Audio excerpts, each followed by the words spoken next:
بسم اللہ الرحمن الرحیم۔ السلام علیکم ورحمۃ اللہ وبرکاتہ۔ اسٹرانگ وائس کے معزز سامعین اور سامعات، آج کی اس نئی ویڈیو پر تشریف لانے پر آپ کو خوش آمدید کہتے ہیں۔ آج کی اس ویڈیو میں ہم بات کریں گے خلیفہ ہارون الرشید رحمہ اللہ اور 4 ماہر حکیموں کا جو آپس میں مکالمہ ہوا، بہمی گفتگو ہوئی، اس کے بارے میں جو ہی بڑے زبردست اہم باتوں پر مشتمل ہے۔ کہتے ہیں کہ ہارون رشید رحمہ اللہ نے ایک مرتبہ 4 ماہر حکیموں کو جمع کیا، ایک ہندی ماہر، دوسرا رومی، تیسرا عراقی، چوتھا سوادی، اور چاروں سے دریافت کیا کوئی ایسی دوا بتاؤ جو کسی چیز کو نقصان نہ دیتی ہو۔ ہندی نے کہا میرے خیال میں ایسی دوا جو کسی چیز کو نقصان نہیں دیتی اہلیج اسود یعنی حلیلہ سیاہ ہے۔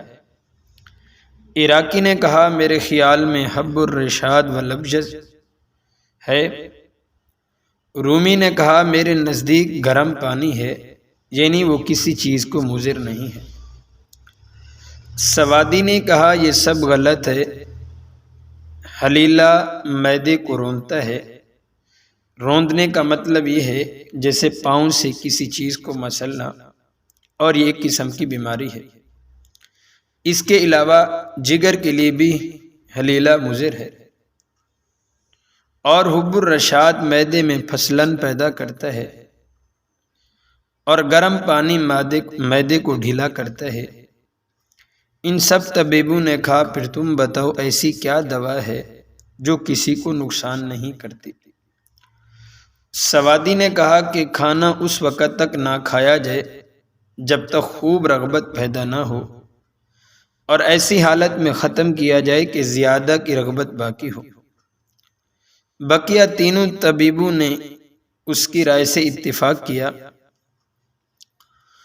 اور ایک فلسفی حکیم کے سامنے حضور صلی اللہ علیہ وسلم کا یہ ارشاد نقل کیا گیا کہ تہائی پیٹ کھانے کے لیے، تہائی پانی کے لیے، اور تہائی سانس لینے کے لیے۔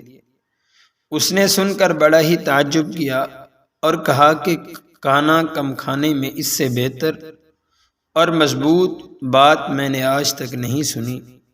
بے شک یہ کسی حکیم اور برگزیدہ شخصیت کی بات ہو سکتی ہے۔